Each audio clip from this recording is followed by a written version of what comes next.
Luka the Don, and some backdoor busts. Welcome to the OddsUSA.com betting podcast. I'm Bram Weinstein. Boy, the bubble got busted yesterday by the Maverick star Luka Doncic, and then a couple of late threes by Denver and Philadelphia that spoiled some lines late in losses. Luka's bomb tied up the series with the Clippers, so we're going to talk to both James Tillman and Cody Darwick about the way the best series of the quarterfinals may swing from here. Looks like the Lakers are back, and if Dame's hand is messed up, Portland might have its fire put out quick. Plus, college football's happening, we think, in some places, and we'll do some line shopping as that season approaches with Travis Pulver. But let's start in the bubble.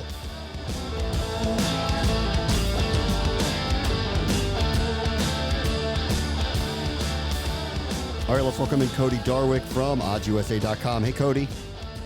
Hey, Bram. How's it going? You have held firm with your Lakers here the last couple of weeks, and it is paying off. They look like the team I think we thought they were.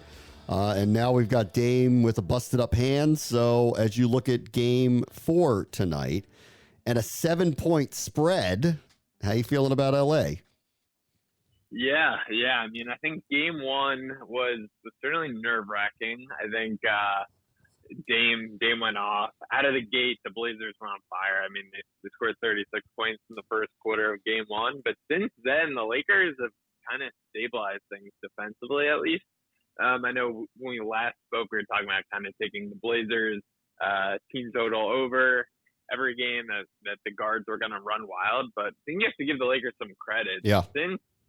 Since that first quarter of Game 1, Portland's only scored more than 30 points one time, and that was in garbage time of Game 2, and the Lakers were up by a bunch.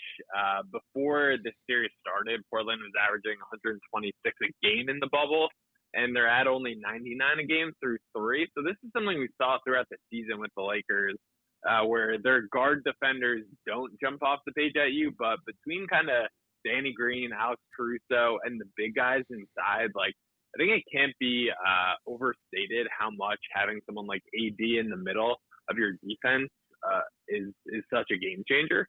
And we've kind of seen it, right? Some of the things have come to fruition in terms of LeBron just taking over. He had a monster Game 3.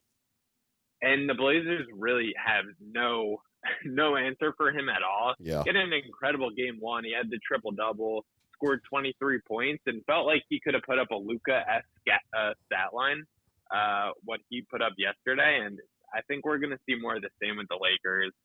Just 7 points. I also really like this one. One of our partners at OddsUSA.com, BetMGM, they're doing a special promo here. LeBron to score 30-plus points and the Lakers to win. You can parlay those two at plus 225. As I mentioned, he had 23 Game 1. He left some on the table, in my opinion. Game 2, he didn't have to do anything. He only scored 10. Game 3, he dropped 38. I think we're going to see a similar kind of energy out of LeBron tonight, Bram. Just given what we saw with the Clippers and how that's a 2-2 series, I'm very much toss-up. I think the Lakers come out and go up 3-1 and kind of put the pedal to the metal here. So I like them and that LeBron parlay quite a bit. Wait, what do you think about that? The parlay's a straight-up win, or they have to cover?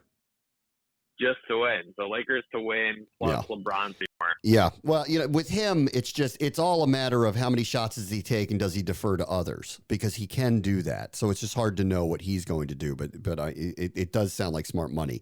Let's talk about the Clippers for a moment here off that shot last night from Luka. Suddenly that one's looking more dangerous than it did too. I mean, how do you see that series playing out from here now tied at 2? It's crazy. I mean, you look at this Clippers team going into the playoffs, they're my pick. Even going into the season, they're the pick on paper. They have a couple injuries kind of coming in and out of the bubble, right? We know the whole Lou Williams thing. Montrezl joined late. Patrick Beverley's out right now for them. But I mean, the big off-season acquisition, right? They had Kawhi Leonard, and they did the Paul George trade, shipping off Shai Gilgeous-Alexander and Danilo. And Paul George has been terrible in his last 3 games. I saw this stat on Twitter: players to shoot less than 25% in 3 consecutive playoff games, taking at least 14 shots in each game. So, Bram, this has happened only twice in NBA history. First time, we all remember this, of course. Howie Dahmer for the 1948 Philadelphia Warriors. Of course, we all remember how that one ended. And Paul George in this series. So this is a historically awful performance out of him. Someone who pointed himself the nickname Playoff P.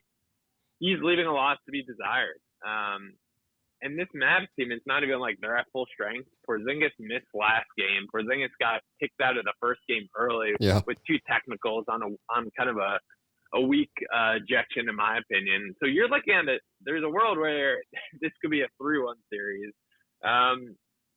If I'm a Clippers fan, I'm nervous. I'm definitely very nervous if I'm a Clippers fan, but I still think they get the job done. I just think Kawhi is the guy I want on my team in the playoffs, but we can't ignore what Luka's doing as a 21-year-old. I mean, he put up 43, 17 rebounds, 13 assists last night on one ankle. Yeah. So I don't know. I mean, like at some point, you have to be like, maybe the Clippers just aren't as good as we think they are. Or this guy is streaking towards being one of the elite players at a very young age. So we'll just have to see. We'll see how that plays out. I just don't think there's enough around him right now. And I'm with you. I trust Kawhi. I've seen it too much here through the years, last year.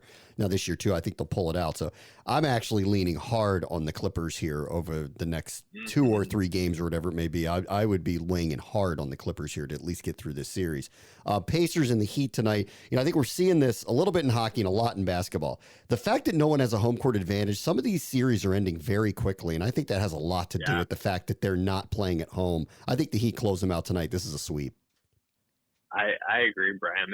It's funny. I was reading a little bit about that, the psychological effect of the bubble. I think normally you go back home for game 3 or even game 4 if you're down 3-0. You kind of have a little bit of pride. You have the home court factor. Right, they get one. They always get one. Yeah, they always get one. And in this case, I think they're packing it up and going home because they know they're not coming back. Yeah, they're like, I've been in Orlando for a month and a half. It's really hot. I'd like to leave, and realistically, you're the Pacers. You put up a nice fight. The 6 points I'm seeing here is a little bit to lay, in my opinion. But we saw what happened right yesterday. 2 teams on the ropes in the 3-0 scenario. The Sixers and the Nets both got swept. So an angle I like here. But the Sixers game, they killed you with that 3 at the end. So if you were going with this theory that they're just going to pack it up, they backdoor covered on a last-second shot that didn't matter. Yeah.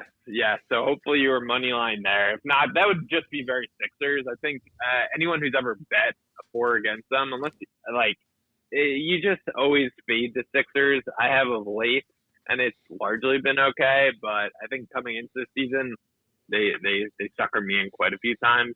But I saw BetMGM has this money line parlay, the boosted odds.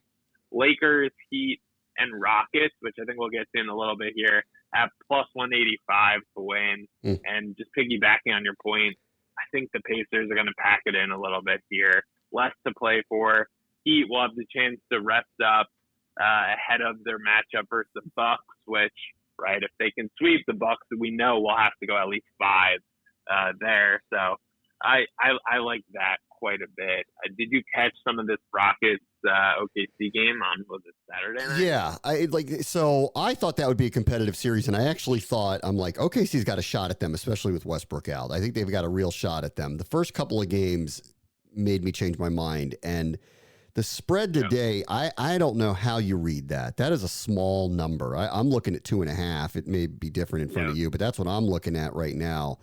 And I'm going, that has Houston written all over it, that they bounce back and win. And that's a small number to cover today, but maybe I'm off. I mean, you could read that into saying that the odds makers are begging you to take Houston here and that we're going to be walking into 2-2. But I'm my gut is saying Houston's the way to go today. I agree. It feels like a trap line. But I think I'm going to have to test bait. And just looking at what happened in game 3 here, Houston is up to late in the game, 24 seconds left, and they turn the ball over, and obviously the game ends up going into overtime. They lose it. But for context, Houston shot the ball in the second half and overtime combined. They're 14 of 47 from the field. Now, I know they had the really historically terrible shooting stretch versus the Warriors in Game 7 a couple years ago, where they missed like 25 or 26 straight threes.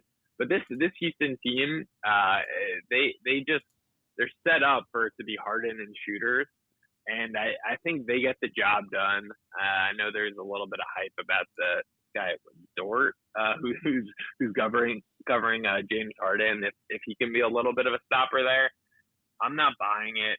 I like Houston. I think they're just going to be able to. OKC cannot keep up with this team in a track meet. Steven Adams is a little banged up for OKC, so one of the rim protectors. But he has a knee injury. It sounds like he's likely playing today, but I think OKC needs to be at full strength if they're going to keep up with Houston. So I'm with you. I like them. I like them to cover the spread, and I like them as kind of one of the legs of that money line parlay over at BetMGM. Oh yeah. All right, Cody. Sounds good. I'm with you on that one. I think we're in lockstep this week. All right, I'll talk to you soon. Sounds good. Thanks, Bram. Up next, James Tillman with some more thoughts on the right side of the NBA playoffs. This is the OddsUSA.com betting podcast.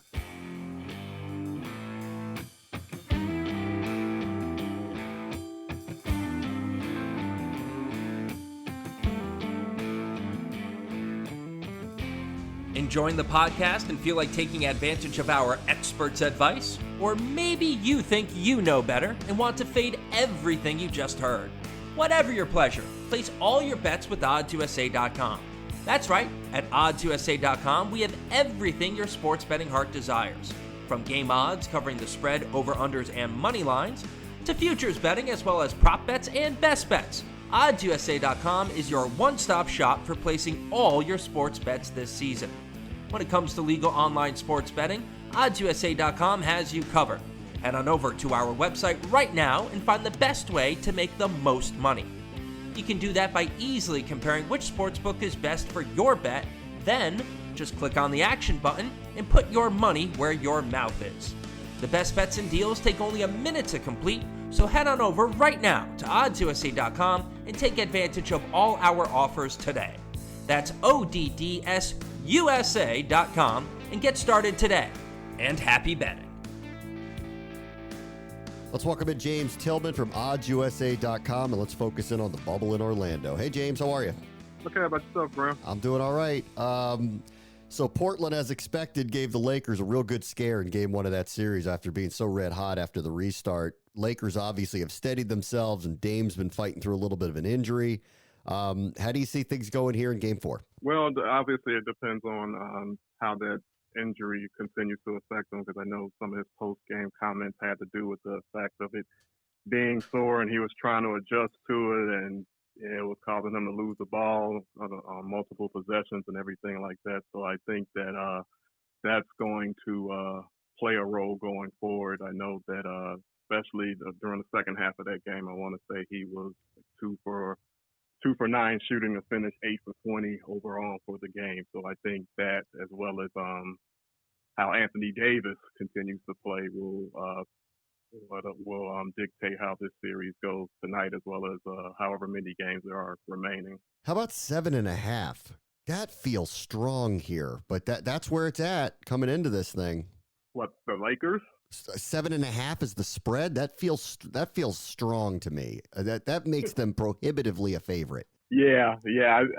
But as well as Portland had played coming, obviously they had to overcome a 3.5 game lead to just to put themselves in position to get into the play-in game. But when you really look at it, as strong as they were playing, I mean, unless the Lakers just really played consistently poorly, I didn't see the Blazers beating the Lakers in this series. When the series started, I was at 5 or 6. I didn't see it going any longer than 6 myself. And that's the way it's trending right now, especially if Lillard is hurt. All right, tonight the latest tip, which is actually only 6:30 Eastern, is Indiana, Miami, and the Heat can sweep the Pacers here today. What do you make of Game 4? Elimination games are usually tough, but the way that these games have gone, I would have to say that Indiana played their best game in Game 3, and yet they still weren't able to get on the get on the win board, if you will. So I see the Heat sweeping this one. I think it'll be probably within a few points, 3 to 5 points, but I see the Heat moving on to the next round today. All right, so you're taking the 6 then with Indiana, but you like the Heat to move on. But you're playing both sides of the coin on that one. But I'm with you. I mean, elimination game. I got a hard time seeing a big spread get covered here. Yeah. All right, let's get into what happened last night for a minute, where Luka Doncic hit the shot of the playoffs so far, and suddenly the Clippers are in a dogfight with Dallas. Do you still feel like the Clippers are a favorite to reach the finals based on what you've seen through 4 games with Dallas? Secondarily, how do you see the final 3 games, if we get that far, playing out the rest of the series? Well, I have to say, after I'm probably everyone else can probably share this sentiment too. After watching Game 3, I didn't like their chances going into Game 4 with Doncic, the sore ankle, because I know that he's turned it at least 2 or 3 times already in this series. So I didn't really like their chances, and then just the way he played through Game 4. I think finished with 43 points, 17 rebounds, 13 assists. That was his second consecutive triple-double, second 40-point scoring outing of this series. And then, even though we know he had airballed a few threes in that game, and then to take that last shot with the confidence that he did, I mean, that was big time to me. So, but the one thing that before I give the Mavs a fighting chance here, the one cloud that's hanging over the series, if you will, is KP. Be able, Kristaps Porzingis, if he'll be able to go for Game 5, because he's been big for them in this series. 23.7 points, 8.7 rebounds, and a block. Shooting 52% from the field, 52.9 from three-point range. So I think that depending on whether or not he can go, I think that's gonna be big for them. But I like the way the Mavs have played. They've definitely made it a fight, and if Porzingis is able to return to the rotation, I could see this going 7 now. I didn't think that when this series began, but I can see this going 7 now. I'll tell you want to get real crazy. Dallas is still plus 7,000 to win the championship. And listen, if they can beat the Clippers, they can beat anybody. It's the way I look at it. Oh yeah, definitely. And I think a lot of people, a lot of the analysts, if you will, I know they said that even though the Lakers were the top seed, a lot of analysts saw the Mavs being one of the toughest opponents for the Clippers, because obviously they only had like 12 or 13 games where they had their full rotation as far as injuries and people being in and out of the lineup goes. So in some circles, this was expected, but as to reiterate what I said a few minutes ago, when I saw Doncic with the sprained ankle and things like that, I was just like, I don't know. And then also Trey Burke, I mean, he's been playing well. He tipped in with 25 points. Tim Hardaway Jr. had 21 points, and Seth Curry is averaging 16.5 on 65% shooting. So I mean, they have a few nice things right now. We're assuming Miami's going to get through, whether it's a sweep today or not. Toronto's already through, had no problem with the Nets. Boston got through Philadelphia. And we're all assuming Milwaukee's going to be fine here by the end with Orlando and get through. As you kind of look at the East now, who are you buying between the 4 likely teams that are going to be there in the semifinals? Kind of tough. I think the Celtics Raptors is going to be a little bit more competitive than the Bucks Heat. Just because as we talked about in our previous podcast, everyone thought that the Raptors would take a major step back without Leonard, and I mean they're right there in a lot of both the offensive and defensive categories: scoring defense, scoring offense, 3-point shooting, if you will. And they are very balanced offensively. And that closeout game against Brooklyn, I couldn't believe this stat. Their bench gave them 100 points. Yeah. Yeah. So I saw that stat, and I believe that the stat went on to say that no more than 94 have been scored by a bench during the regular season and 86 in a playoff game. So the fact, and I get it, it's a injury ravaged Raptors. Brooklyn Nets squad, but 100 points from your bench. That's got to be called for alarm. So right now, I'm going to give the Raptors a slight edge over the Celtics. I see that going 7 games, and I see Milwaukee knocking off Miami in 6 games. So essentially, I'm saying a rematch of last year's Eastern Conference Finals. From the land of bad positions, like my Dallas one earlier, you could still get Toronto at plus 3,300 to win the championship, and you could still get Boston at plus 2,500 to win the championship. And one of those two is going to be in the Eastern Conference Finals. So I don't know, man. It doesn't sound too bad to me, to be honest. No, it doesn't. It doesn't. And being that obviously there's no home court advantage or anything like that, and obviously I would have to see how Miami does it, because again, we're assuming Miami's going to sweep. So I would have to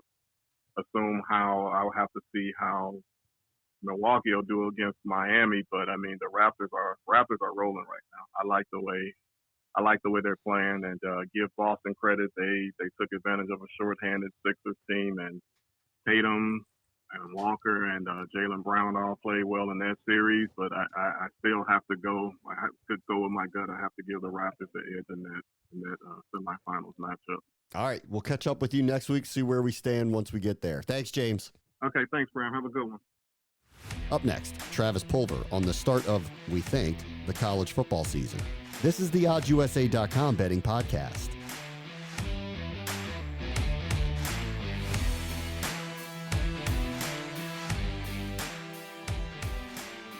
Backed by one of the biggest online gambling companies in the world, OddsUSA.com is your one-stop shop when placing a bet this season. In partnership with the best sportsbooks across the U.S., including DraftKings, FanDuel, and many, many others, with OddsUSA.com, you are sure to find the best deal before placing your next bet. Head on over to OddsUSA.com right now and find the bet that works best for you. Whether you want to bet the spread, an over-under, or the money line, OddsUSA.com has you covered with all the latest deals and promotions from across the online sports betting industry.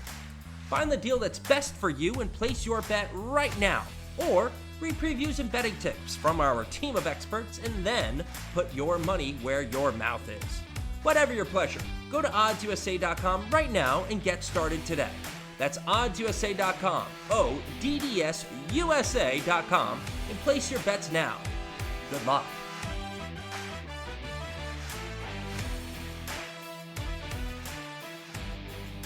All right, let's get into the future of college football, which, as of this taping, is happening for some of the major conferences this year, as we welcome in Travis Pulver from OddsUSA.com. Hey, Travis, how are you? Doing great, Brent. How you doing, man? I mean, this is day to day, but it's happening. So, I guess for today, it's happening. Hey, like I said, some football is better than no football, and while there's still hope to be held out for, I'm holding out. I saw the first poll come out. It had Clemson as the top team in the country. That's not that much of a surprise, especially with the Big Ten off the board, right? No shocker there. So let's start with the ACC, which just appears to be so top heavy yet again. Listen, it's a weird year, but are you giving anybody a real shot at Clemson this year? Well, since they added Notre Dame, I got to say yes. I mean, Notre Dame's going to make the ACC interesting. Without Notre Dame, that would be the most boring conference in football. But Notre Dame really throws a wrench into it. I mean, they have potential. They could do it. I mean, they got the offense for it. Defense is solid. And Clemson, you're still kind of holding out that they have to rebuild that offensive line. I mean, they probably will. There's no reason to think they can't. But if they don't, or if that line has trouble gelling, since they really had to have the usual preseason, I mean, they could, there's a chance they can lose a couple early ones, or at least one early one, and that might be all that's necessary. At this juncture, though, I mean, it is hard to figure anybody else to actually win the ACC this year. No, I mean, I doubt it. I mean, if you want me like my set pick right now, the most likely winner is Clemson. I mean, without a doubt, but. If I got an extra 20 in my pocket, I would definitely consider throwing it down to Notre Dame. Okay, cool. Let's get into the Big 12 then a little bit there. What are you seeing from them as we get set to start their season? I don't get why so many people are so high in Oklahoma. I mean, I get Lincoln Riley has been great so far. He's a good recruiter. He's got great guys coming in. The potential is there on paper. But we haven't seen crap yet. I don't see why everybody's so high on them. And Texas too, for that matter. And it's like, Texas has been back every year for like 5 or 6 years. But yet they're a run-of-the-mill team every season. they have been. Well, listen, I believe in their quarterback, actually. More so at this juncture, and more so at this juncture than what Oklahoma has, albeit Riley's been outstanding with quarterback. I mean, it's just hard to know at this point, but I like Texas's quarterback. Yeah, I just don't like the rest of the team. I don't see a whole lot there. I mean, especially on defense. I mean, they lost a lot of guys on defense, but they didn't lose anybody that really mattered all that much. So, I mean, it's kind of saying that they lost guys doesn't matter, either. It's just, it wasn't a good defense. I mean, what's his name? Tom Herman, he's great with offense. I haven't seen him do crap on the defensive side. I think he switched out coordinators, if I remember right. And the guy he brought in is unimpressive too. So I don't see them being able to stop anybody. All right. So if you're not all in on say, Oklahoma at this juncture, then you must see some value in futures with the Big 12 then. Absolutely. I like Oklahoma State. I mean, Chuba Hubbard's a beast. I think he's going to get the ball a lot this year, and they're just going to look to run over people. Their quarterback is promising. He's not fantastic, but he's good enough. And they got a good core coming back. I mean, there's definitely some chance there. And for a long shot, I'm not ruling out Baylor yet. I mean, Baylor's going to be an easy one for a lot of people to rule out. They lost a lot of guys off of defense. I mean, they lost Matt Rule. Matt Rule's gone. I mean, that hurts. But they got Dave Aranda, I think his name is, a defensive-minded guy. So that's great for the Big 12 because defenses are terrible. So hopefully, he can rebuild the defense, and the offense is going to be in good shape. Charlie Brewer is an underrated quarterback and a good one. If he can at least pick up where he left off and not get hurt again, I mean, there's definite hope for Baylor, and the odds are all over the board on them. It's I always find it interesting. I mean, I think the shortest I found was like a plus 2,500, but then I found a plus 3,500. Huh. For those odds, and considering that I'm really not sold on Oklahoma or Texas, I could see putting money down on them. Again, I won't put the house on them. I mean, maybe the outhouse, but not the house. I mean, I don't think it's a bad bet at all. So, and the other one, too, Hubbard. So, if the Big Ten really isn't going to play, which I assume is going to be the case, boy, he's got a shot to win the Heisman Trophy. Now, I don't know how they're going to handle that. How they're looking at that, because there may be split seasons. I don't know what they're thinking with it, but I think he shoots up the Heisman board as a likely possibility with Fields and people like that out. I mean, he has to. I mean, absolutely. I mean, him and Trevor Lawrence are probably top 5, if not top 3. I mean, for the Heisman, if they, but I haven't heard anything about that. I've seen no odds come up, and I mean, I've seen no news reports on what they're planning to do and what they're thinking about doing. I mean, nothing at all. It's been radio silence on the Heisman. So it was a couple of weeks ago, you were bringing up, hey, you can get pretty decent money now on Alabama to win a national championship. You're going to get 4 to 5 to 1. They're typically in the playoff. Last year was the first time they hadn't been in the playoff since its inception. As you look at the SEC now, how do you feel about Alabama? It's even easier for them now. I mean, they could have done so much better with the schedule than they did. I mean, it's not. I get that they claim they try to make it as fair as possible and balance everything out, and like great. And maybe it's just Alabama is so good that it's just impossible to make a fair schedule for them. But it's just, I think they added Vanderbilt and somebody else. I mean, they didn't add anybody challenging. So I think the road for Alabama just got easier. And how about the SEC as a whole? Anybody else you're looking at outside of Alabama that you think's got a shot here in a futures market? Actually, yeah, there's a few teams I think that are interesting. They're worth considering. Florida, I mean, it looks solid. I mean, was it Kyle Trask? I think was their quarterback's name. Good young quarterback. Definitely showed a lot of potential last year. If he can take a step up and the defense remains as good as it has been, I mean, they're not going to be easy to beat at all. A&M, if A&M can survive, they're going to be a force. I got to say I believe in them because, I mean, I went there. I'm from there, but I'm just not a Kellen Mond fan. I just don't see him being a primetime player. But with the schedule they have, if they win some games, you can't ignore them. And the most interesting one that I found, I don't get it, but a lot of people seem to be high on Tennessee.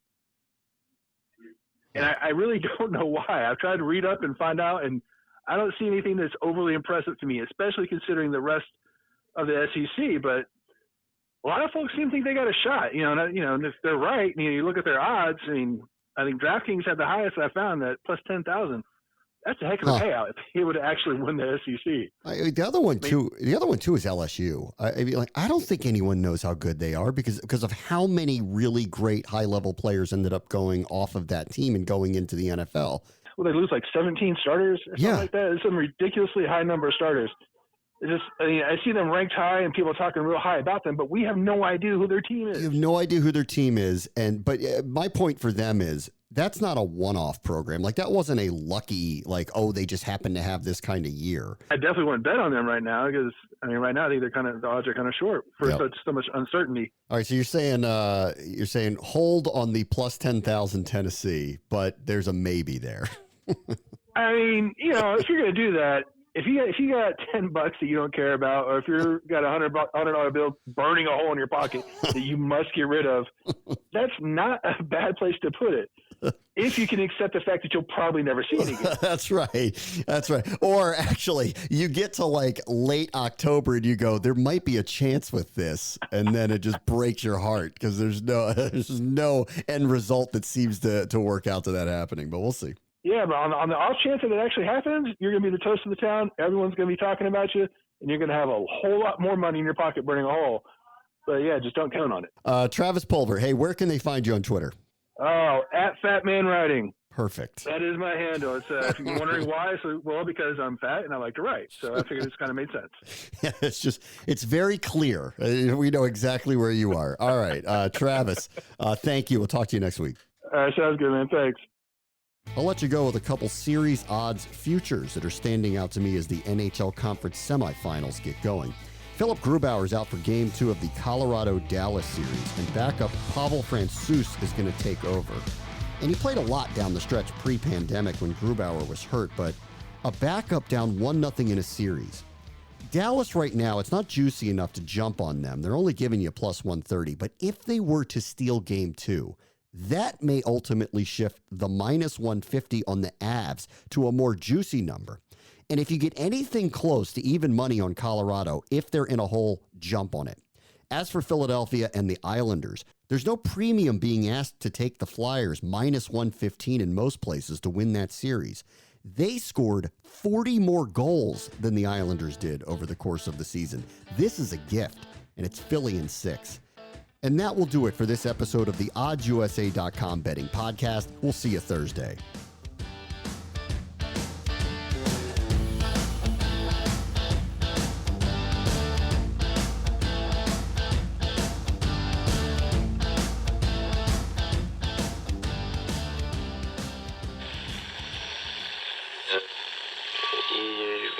Empire.